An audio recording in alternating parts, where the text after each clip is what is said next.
जय जगदम्बा। मैं मनीष मिश्र आज आपको सिखाएंगे हिंदी, उर्दू और अंग्रेजी वर्णमाला के उच्चारण। तो आइए देखते हैं कि ज और एक होता है ज। ज और ज में क्या अंतर है। ज सिंपल साधारण बोला जाता है और ज यानी सीटी की आवाज आती है। ज इसमें अलग तरह की आवाज आती है। तो ज से हो गया जीवन और ज से हो गया जिंदगी, जहर, जेवर, जेवरात, बहुत सारे शब्द होते हैं। अब अगला है ड़ यानी बड़ा र, ट वर्ग का ड़, बड़ा र।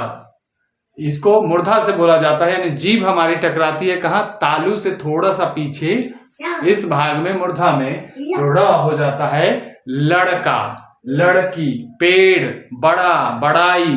तो ये टकराती है, जीभ कहाँ टकराती है, मूर्धा में, बड़ा, बड़ा, बड़ाई। वैसे ही है एक होता है ट ठ र र में हम पढ़ते हैं ढ, जैसे हम पढ़ते हैं ड और ड के नीचे बिंदी लगाते हैं तो हो जाता है ड़, वैसे ही पढ़ते हैं ढ, ढ के नीचे बिंदी लगाते हैं तो हो जाता है ढ। अब ढ से हो गया ढोलक और ढ से हो गया पढ़ाई। अण, अण हो गया ये टवर गण भी इसको बोलते हैं, अण यानी रावण, प्रण, प्राण, अण सेम चीज, तालू के थोड़ा सा पीछे मूर्धा में जीभ टकराती है। आगे है फ और फ। तो फ जब हम हिंदी के शब्द बोलेंगे, हिंदी के शब्दों में होता है फ और उर्दू और अंग्रेजी के शब्दों में होता है फ। तो जब हम फ बोलेंगे तो होंठ हमारे चिपक जाएंगे, आपस में सट जाएंगे, जुड़ जाएंगे। और फ बोलेंगे तो दोनों होंठ अलग अलग रहेंगे, फ। तो फ से हो गया फल और फ से हो गया फसल, फुर्सत, फैसला, फैयाज, फैजन, ढेरों शब्द हैं। आगे है तालाब श। तालाब श इसका नाम ही है तालाब श, यानी तालू से बोला जाने वाला श। तो दांत से थोड़ा सा पीछे जो खुरदरा हिस्सा होता है ऊपर की ओर, उसे तालू कहते हैं। तो तालू, तालाब श। और शहर है ना, शहर, शाम। और यह है मूर्धन्य श। मूर्धन्य श तालू से थोड़ा पीछे चिकना वाला हिस्सा, मूर्धा, मूर्धन्य श यानी मनीष, संतोष, ढेरों शब्द हैं। क्ष, क्ष जो है क्ष होता है, क्ष यानी क और मूर्धन्य श मिला होता है, क्ष। ये भी हम मूर्धा के पास से ही बोलते हैं, क्ष। जैसे रक्षा, भिक्षा, कक्षा। श्र, श्रेष्ठ, श्र भी, श्र तालाब श। जैसे प में पदेन र लगाते हैं, प में तो ये हो जाता है प्र, प्रकार। वैसे ही तालाब श में पदेन र लगाते हैं तो हो जाता है श्र, श्रेष्ठ, श्रेष्ठतम, परिश्रम। अब आगे हम इंग्लिश में देखते हैं, FPHGH हो जाता है फ। F वाले शब्द हो जाता है 4-5 फीवर, फ। PH वाले शब्द फोटो, फोन, फाइलेरिया, फ।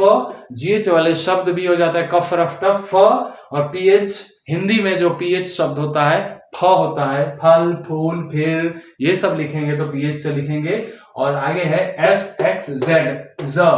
SXZ हो जाता है ज, यानी कि S से हो गया इज, बिजी, इजी, बहुत सारे शब्द हैं। X से हो जाता है एग्जीक्यूटिव, एग्जाम, जाइलो, एक्साइलोफोन जो जिसको लोग कहते हैं जाइलोफोन, ज। और Z तो ज होता ही है, जेब्रा, जीरो, जू, जी टीवी। तो J और G, ज होता है, जैसे J से हो गया जग हो गया और जैकल हो गया, और G से हो गया कॉलेज, नॉलेज। तो J और G ज होता है।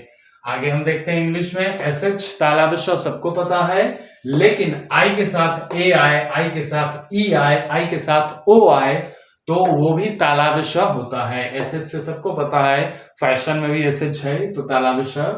और यहाँ पे I के साथ A आए, I के साथ जैसे आप शिप, शिप में भी SH है तो तालाब श। I के साथ A आए, आई के साथ ई आए, आई के साथ ओ आए। जैसे एशिया, एशिया महादेश में हम लोग रहते हैं, कमर्शियल, पोटेंशियल है ना, फेशियल, तो ए आ जाएगा, ई आ जाएगा, पेशेंट, पेशेंस, ये सारे शब्द। और ओ तो ढेरों शब्द हैं, पेंशन, टेंशन, मेंशन वगैरह ढेरे, स्टेशन, तालाब श। अब सी के हो जाता है इंग्लिश में क, इसका उच्चारण कम समय होता है, इसका उच्चारण अधिक समय में होता है। सी के क। और ये क्यू है, ये क होता है, क हलक से आवाज आती है, विशेष चर्चा अगले वीडियो में। और जी से हो जाता है ग और GH से हो जाता है ग, यानी हलक से आवाज आती है, उर्दू का शब्द है। जैसे गलत, गलत नहीं होता है, गलत, गलत जब हम बोलते हैं गम, गम बोलना गलत हो जाएगा, गम हलक से आवाज आएगी, गम। और ये ग आगे है शहर, नहर, रह, बह। ये मैंने शब्द क्यों लिखा है, क्योंकि बहुत से लोग शहर बोलते हैं, अ बोलते हैं, लेकिन नियम क्या है कि जब ह पहला अक्षर नहीं है, जैसे हम का हेम नहीं होगा, पहला अक्षर ह नहीं हो, पहले अक्षर के बाद हो या अंत में जैसे यहाँ अंत में है, तो ये जब अंत में ह आता है और उस ह में कोई मात्रा नहीं हो और ह से पहले वाले वर्ण में भी कोई मात्रा नहीं हो, तो वो पूरी तरह से ह नहीं बोला जाता, यानी इसको शहर नहीं बोल के शहर, शहर, नहर, पहर, कहर, रह, बह। पानी बह गया, बह गया नहीं, पानी बह गया, वो अपने घर पे रह गया, मैं सारी चीजें सह गया, सह गया नहीं, है ना। तो ये सारे शब्द आज हमने सीखा। तो उच्चारण इसको अच्छे से सीखिए, जानिए और जीवन में आगे बढ़िए, बेहतर कहलाइए।